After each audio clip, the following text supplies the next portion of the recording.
Olá a todos, continuando então com essa parte de análise dimensional, eu chamei essa aula aqui de parte 3, a última parte praticamente desse capítulo, né, que trata de análise dimensional e semelhança. Tá? A gente vai falar principalmente agora de semelhança. Né? Então, a gente viu nas aulas passadas que a análise dimensional ela é usada tanto para organizar melhor os dados, né? Então, a gente tinha um número muito grande de parâmetros, né? E se a gente tivesse que organizar isso de forma a relacionar alguns dos parâmetros com os outros, né? Nós precisaríamos de um número muito grande de gráficos e tabelas, né? E seria, na prática, impossível, né? Ninguém conseguiria fazer aquilo. E quando a gente usa análise dimensional, a gente reduz o número de parâmetros, eles passam a ser parâmetros sem dimensão, e aí, às vezes, um gráfico só, né, já organiza todos os dados, né, e pronto. Né? E esses gráficos não têm dimensão, logo eles são o que a gente chama de universais, mas, como a gente comentou ao longo das duas aulas passadas, né, é possível, então, eu pegar um gráfico desse sem dimensão e aplicar para um caso com dimensão. A gente pode voltar a ter dimensão, por isso que ele pode ser usado para qualquer caso. E a aula de hoje é mais ou menos isso. Né? A gente vai ver como é que a gente usa para um caso com dimensões. Né? Então, vocês são futuros engenheiros, né, e vão estar projetando alguma coisa. Então, vocês vão pegar um gráfico desses. Tem muita coisa que vocês não vão precisar fazer ensaio, porque já está tabelado ou já está na forma de gráfico. Mas vocês precisam de uma dimensão física, né, assim, algo com unidade. Né? Então, eu preciso saber uma força em Newton, né, uma dimensão em metro, né, e a gente vai ver como é que a gente faz isso. Tá? Então, uma das coisas para que serve a análise dimensional era essa organização. A segunda, né, a segunda coisa, né, era justamente, né, não depender das escalas, né, eu consigo racionalizar meu problema, então eu resolvo o problema uma vez só e eu não preciso ficar cada vez que eu mudo de escala, né, eu duplico o tamanho do meu problema, triplico, eu não preciso fazer tudo de novo. Né? A análise dimensional serve para isso. E a aula de hoje, de novo, ó, a gente vai ver como é que a gente vai fazer isso. Então, a última coisa que falta, né, acho que a gente comentou isso na primeira aula, mas é o poder fazer ensaios em escala reduzida. Né? Então, a análise dimensional ela serve para isso também. E essa parte a gente chama de semelhança. Né? Quando eu faço algo em escala reduzida e aí eu trago o meu problema para uma escala real. Né? Então, o caso típico que a gente fala muito em engenharia é ensaio em túnel de vento. Né? Eu pego um automóvel, um caminhão, né? Eu não preciso calcular o arrasto dele ou ensaiar o arrasto dele no tamanho real. Né? Então, eu não vou, a indústria, né, ou a empresa automotiva, ela não vai fabricar um carro em tamanho real bem no começo, né, quando eles estão ainda projetando o carro, você não vai fazer em tamanho real, porque você vai gastar um dinheiro enorme com isso e ficar adaptando cada aerofólio, cada curva do carro em tamanho real é muito caro. Então, o que a gente faz? Você faz alguma coisa 10 vezes menor, 15 vezes menor, né? E coloca num túnel de vento, ensaia, e aí a gente obtém o arrasto para esse modelinho reduzido, e aí depois eu tenho que ser capaz de saber quanto que o arrasto vai ser no tamanho real. Então a gente vai ver a regra para isso. Né? E aí eu trago para o tamanho real de forma a calcular, e aí eu já sei, olha, esse carro que eu estou projetando vai ter um arrasto de tanto. E aí sim, no fim, aí você fabrica e verifica. Né? Então a gente faz isso com um automóvel, faz isso com um avião, que é inclusive mais drástico ainda, o avião é muito grande, né? Então a gente reduz ele várias vezes, faz um ensaio em túnel de vento, e aí vê, não, esse avião realmente ele tem o arrasto adequado. E aí sim vai se fabricar o avião. Né? Seria muito caro fabricar um avião, eu teria que ter um túnel de vento gigantesco para colocar aquele avião, e se eu fizesse o avião voar, né, sem saber se o arrasto é realmente aquele, seria muito perigoso, né? Porque o avião poderia ter um acidente. Né? Fazemos isso com submarino, navios e etc. Tá? Navio, então, nem se fala. Né? O tamanho de um navio não daria para se fazer ensaio, quer dizer, fazer ensaio com um navio em tamanho real seria muito caro e arriscado. Né? Então, se faz isso que a gente vai ver agora, que se chama semelhança. Então é o que está escrito aí, ó. Está escrito aí no slide. Muitas vezes é necessário utilizar um modelo em escala reduzida, né? Justamente por esses motivos que eu acabei de apontar. E o que a gente vai fazer? Né? Vai fazer um modelo reduzido. A gente calcula, mede tudo isso que a gente quer no modelo reduzido, mas eu tenho que ser capaz de transpor os valores medidos para o tamanho real. Né? Então, eu tenho que pegar do modelo reduzido e passar para o protótipo. Tem regra para isso. Tá?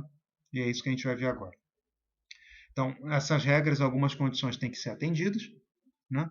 E a partir do modelo reduzido, né, que é esse modelo que eu vou colocar no túnel de vento, por exemplo, ou num canal hidrodinâmico, a gente vai obter forças, momentos, cargas, etc., nesse modelo reduzido, e aí eu tenho que ser capaz de transpor isso para o protótipo seguindo algumas regras. Tá? Então, tem algumas condições básicas para que isso possa ser feito. Então, a gente fala em 3 tipos de semelhança: geométrica, cinemática e dinâmica. A gente vai ver que a semelhança geométrica é a mais fácil de se obter, a simples geometria. Depois, a semelhança de cinemática, normalmente, quando a geométrica é obtida, a cinemática também, meio quase que uma consequência direta. E, por último, a semelhança dinâmica, que é a mais complicada. E a semelhança dinâmica, ela sai diretamente do que a gente viu nas aulas passadas de análise dimensional e números pertinentes em dimensão, tipo o número de Reynolds, por exemplo. Né?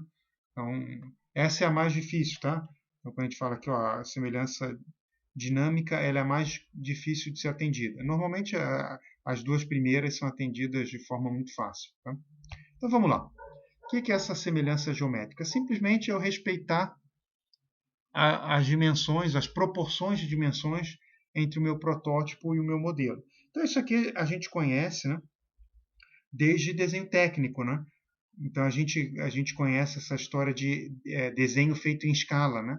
O que a gente está fazendo aqui? Simplesmente a gente respeita o que em desenho técnico a gente chama de escala, né? Eu mantenho a escala, né?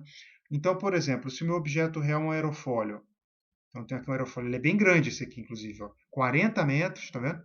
Nessa direção. Aqui a corda, ó, 8 metros nessa outra direção, tá vendo? A espessura aqui, ou a altura aqui nessa parte, 1 metro. É um objeto muito grande para eu fazer um ensaio em túnel de vento, né? Teria que ter um túnel de vento que seja muitas vezes maior do que isso, tá? Para não ter efeito de parede, né, das paredes do túnel, normalmente ele seria muitas vezes maior que isso. Não daria, né? Quer dizer, até existe túnel de vento assim, mas eu gastaria um dinheiro enorme para fazer isso, né? E um tempo enorme, né? E muita energia e por aí vai, né? Até o túnel de vento ele tem um soprador, né? Tem que impor o escoamento. Seria muito pouco prático, tá? Então, o que a gente faz? A gente mantém a semelhança geométrica, ou seja, eu mantenho aquilo que a gente chama em desenho técnico de escala, eu mantenho em escala. Quando a gente fala que fez um desenho em escala. Então, nesse caso aqui, a gente dividiu por 10. Ó, o que era 40 virou 4, né? O que era 8 virou 0,8, o que era 1 virou 0,1, e, obviamente, o ângulo, aí eu mantenho o ângulo, né? 10 graus aqui entre o horizontal e um dado ponto aqui que a gente chama de ângulo de ataque, né? Então a gente respeita isso aí. Então esse é o mais fácil, né? Se eu tenho um problema e eu quero fazer um ensaio em túnel de vento, né? eu simplesmente mantenho, né, essa razão de dimensões. Maravilha. Depois tem o que a gente chama de semelhança cinemática, né? Então, a semelhança cinemática está ligada à cinemática, as velocidades, né, em cada ponto do meu modelo reduzido tem que ser igual ao do protótipo, né? Ou do modelo do objeto real, né? Então, se eu olhasse aqui, a velocidade nesse ponto aqui tem que ser proporcional à velocidade nesse ponto aqui, né? Então, tem que ser um fator de escala, igual aqui, dividido por 10, né? Algum fator desse tipo. Então, a velocidade aqui tem que ser uma razão dessa daqui. E aí, essa mesma razão tem que existir para a velocidade nesse ponto. Então, a velocidade nesse ponto aqui tem que ser igual a uma constante multiplicada pela velocidade, vai me dar a velocidade aqui, né? Ou seja, a velocidade aqui tem que ser tantas vezes menor do que a velocidade aqui, da mesma forma que a velocidade aqui nesse ponto é tantas vezes menor que a velocidade nesse ponto aqui, e a mesma coisa aqui na borda de ataque, por exemplo. Né? A velocidade aqui nesse ponto tem que ser tantas vezes menor que esse aqui. E esse tantas vezes menor tem que ser a mesma constante, é isso que eu quero dizer. Né? É isso é semelhança cinemática. Normalmente, Se se a semelhança geométrica é respeitada, a cinemática também. Tá? Então é mais ou menos o que isso aqui está mostrando. Então é mais ou menos isso aí, ó. Tá vendo? Eu acabei de comentar, né? Então, nesse modelo reduzido, a velocidade nesse ponto é, é a velocidade nesse ponto multiplicada por uma constante. Ó. Aqui no caso, essa constante é menor que 1, tá vendo? Vai dar uma coisa... Nesse caso aqui no desenho, inclusive, está maior, né? Mas enfim, mas é uma constante que eu multiplico, tá? Maior ou menor. E aqui embaixo tem que ser igual. É a mesma constante, tá vendo? Eu multipliquei aqui, tá? Então, isso aí eu tenho que respeitar, tá? Ah, sim, claro. E aqui a montante também, ó. É o que eu tinha aqui, eu multiplico pela mesma constante, tá vendo? Beta, beta e beta, tá? E uma coisa importante de se fazer, a gente observa se o escoamento é laminar ou turbulento em ambos os casos. Compressível ou incompressível em ambos os casos, tá? Subsônico ou supersônico, etc. A gente ainda não viu isso, tá? A gente vai falar de escoamento laminar, turbulento, e depois em McFlu 2, né? Escoamento compressível e supersônico, né? Então, mesmo sem saber por enquanto, né, vocês têm que ter em mente que a gente tem que respeitar isso aqui nos dois casos. Tá? O que eu quero dizer é que se o escoamento aqui é turbulento, aqui tem que ser também. Tá? E se é laminar aqui, aqui também tem que ser laminar. Né? E aí, por exemplo, a gente vai ver que se aqui é turbulento, pode ser que esse caso acabe virando laminar. A gente não pode deixar que isso aconteça. Tá? Ok, e por fim, o que a gente chama de semelhança dinâmica. Né? Essa é a condição mais restritiva, mais difícil de ser obtida, né? Ela depende das condições da semelhança geométrica e cinemática. Se eu não tiver geométrica e cinemática, dificilmente eu vou ter semelhança dinâmica. Né? Mas o que acontece com a semelhança dinâmica é que as forças, né, exercidas, né, pelo fluido no meu objeto, né, ou do meu objeto no fluido, que é a reação, elas têm que ter o mesmo sentido e ser do mesmo tipo. Tá? E tem que se relacionar por um fator de escala. Então é mais ou menos o que está sendo mostrado aí nessa figura de uma comporta. Então, a força ali naquele ponto A, né, do meu objeto real, né, ele vai ter aqui uma dada direção e é composta, né, por alguns tipos de força. Né? Então, isso vai me dar uma força, uma resultante. Né? Então, eu tenho gravidade, tenho força de pressão, etc, etc. Tá? E aqui no meu modelo reduzido, ó, eu tenho que ter as mesmas forças e é um fator de escala só. Né? É só um fator de escala. Então, meu Fi, que a gente desenhou aqui, né, ela é a soma de três forças. Né? Então, eu tenho essas três forças aqui somadas e aqui é a mesma coisa. Tá?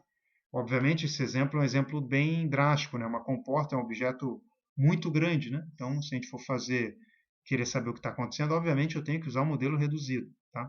Eu vou chamar atenção porque esses problemas com comporta, eles são mais complicados. Tá? Vocês vão ver, inclusive tem alguma explicação no livro aí que vocês devem ler, né?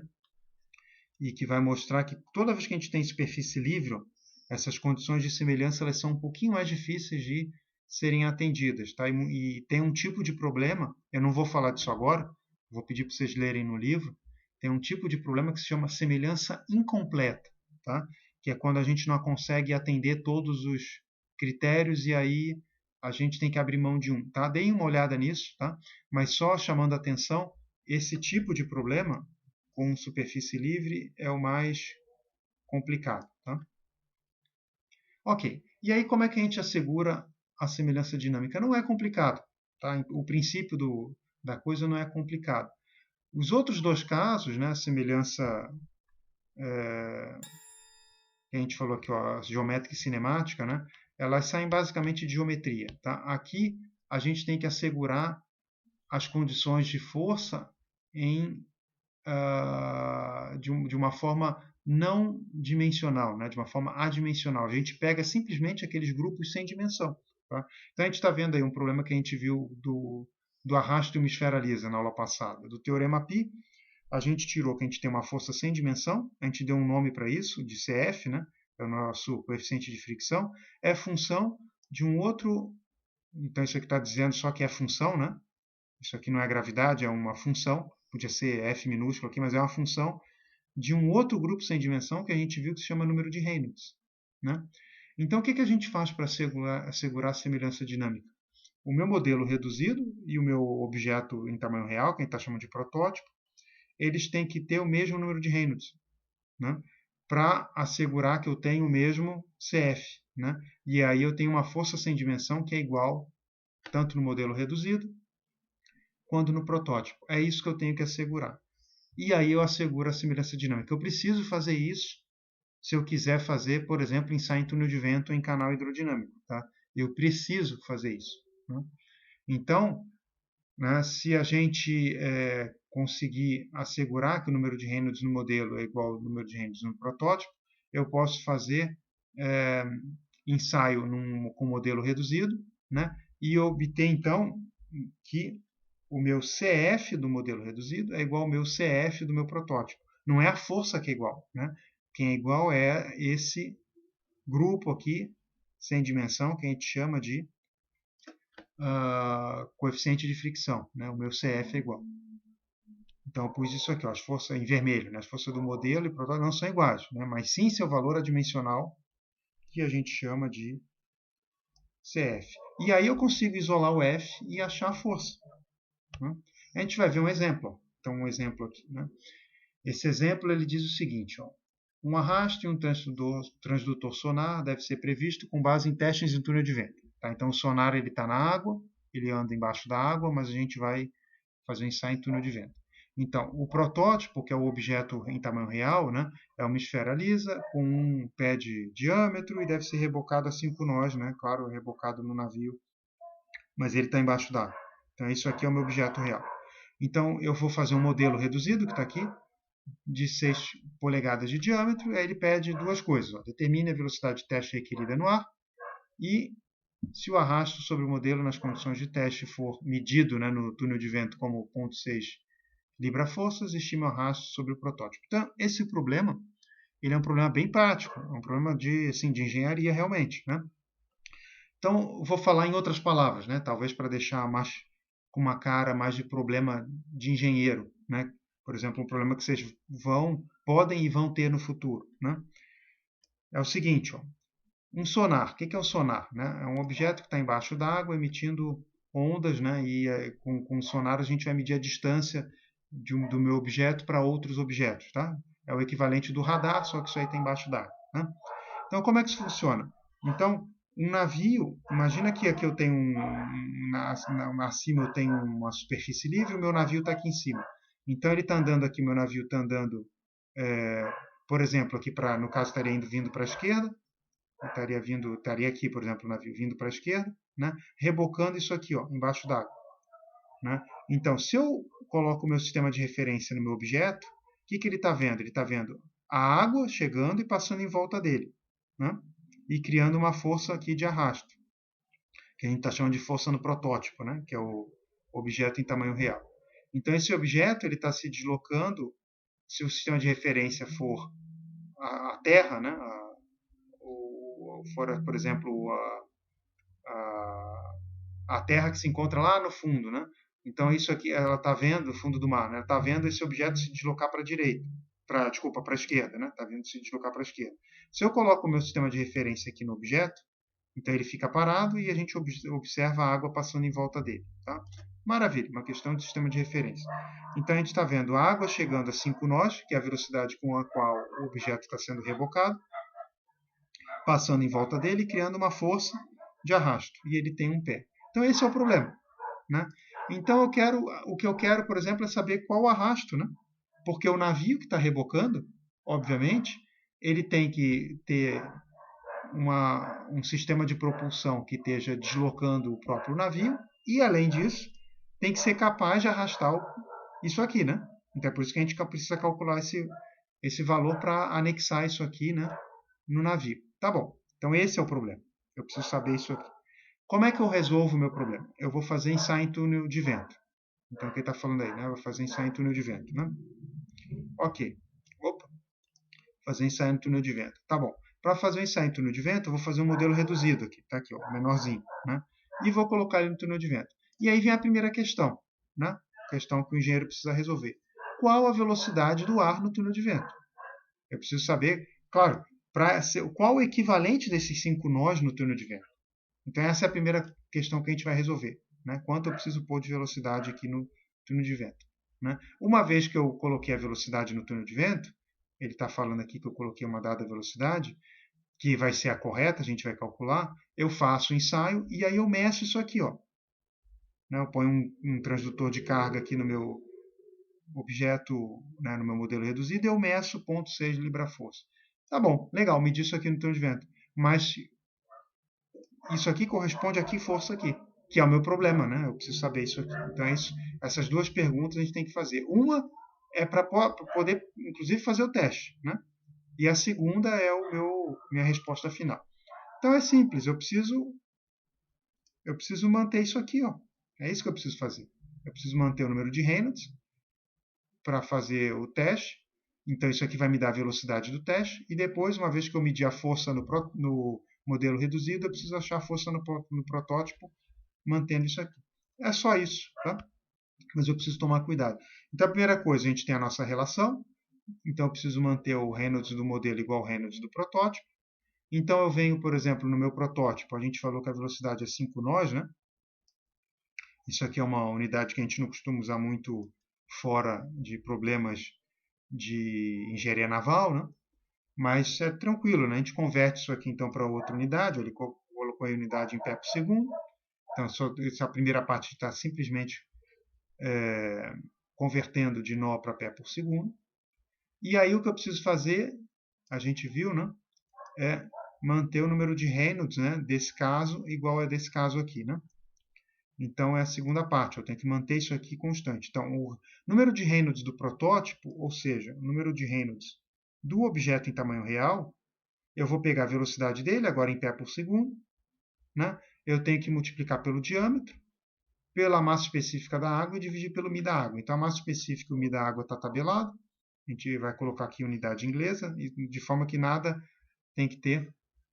pode ter dimensão. Esse μ aqui, a gente já falou disso, então ou eu ponho o ρ aqui em cima e o μ aqui embaixo, ou eu pego o ρ, passo aqui para baixo, né, divido o μ por ρ e aparece o ni, que é a nossa viscosidade cinemática. Né? E aí isso dá esse valor aqui do número de Reynolds. Obviamente, então, para o modelo reduzido, eu tenho que ter o mesmo. O modelo reduzido é igual ao do protótipo. Né? Então, aqui para o meu modelo reduzido, eu tenho que ter esse mesmo valor. Agora, para o modelo reduzido, quem que eu conheço? Eu conheço o fluido, que é ar, então eu conheço o Ni, ou o Mi, ou o Rho, né? Eu conheço os três, que são as propriedades do fluido. Né? E eu sei, né, que o diâmetro é 6 polegadas. Então a gente vem e substitui aqui, ó. Isso aqui é a propriedade do fluido, 6 polegadas. O Reynolds tem que ser igual ao do modelo, ou do protótipo, né, o objeto em tamanho real. Eu isolo V. E aí eu tiro a velocidade. Ó. Pronto, resolvido. Então a velocidade aqui, para eu fazer o meu ensaio em túnel de vento, ela tem que ser essa velocidade aqui, ó, 157 pés por segundo. Tá vendo? Muito maior do que a velocidade do protótipo, né, do objeto real. E aí eu vou e faço o ensaio com 150 pés por segundo. Maravilha. Como é que eu acho agora essa força aqui? Né? Simplesmente eu igualo. Né? Eu sei que isso aqui do meu modelo reduzido tem que ser igual a isso aqui do meu protótipo, ou seja, minha força sem dimensão, que a gente chama de CF. É isso aqui que eu faço. E aí o que acontece? Para o modelo reduzido, eu acabei de medir isso aqui, eu sei quanto vale. A gente fez o ensaio nessa velocidade aqui, ó, eu conheço. O ρ do fluido eu conheço. O diâmetro do modelo reduzido eu conheço também. Tá? Para o meu objeto em tamanho real, ó, eu conheço a velocidade, eu conheço o diâmetro, o ρ, eu isolo isso aqui. Né? Simples assim. E aí eu tiro 5,8 libra-forças. Né? Então, eu fiz o ensaio, eu medi 0,6. Né? E aí agora, para o meu objeto real, eu sei que eu vou ter essa força aqui de 5,8 libra-forças. Então, é isso que o meu navio vai ter que rebocar. Tá? Então, está aí um exemplo. Né? Eu sugiro que vocês façam alguns exercícios. Ó, eu tenho um proposto aqui na própria transparência. Tá? E vocês vão ter aulas de exercícios também com o PED da disciplina. Né? Façam, vou postar alguns sugeridos. Façam, eles são sempre parecidos. Tá? Mas isso aqui, vocês veem, é um problema prático. Né? Muito, em princípio, simples, mas as pessoas podem se confundir. E vocês vão fazer isso ao longo da carreira de vocês. Então, eu sugiro fortemente que vocês façam os exercícios.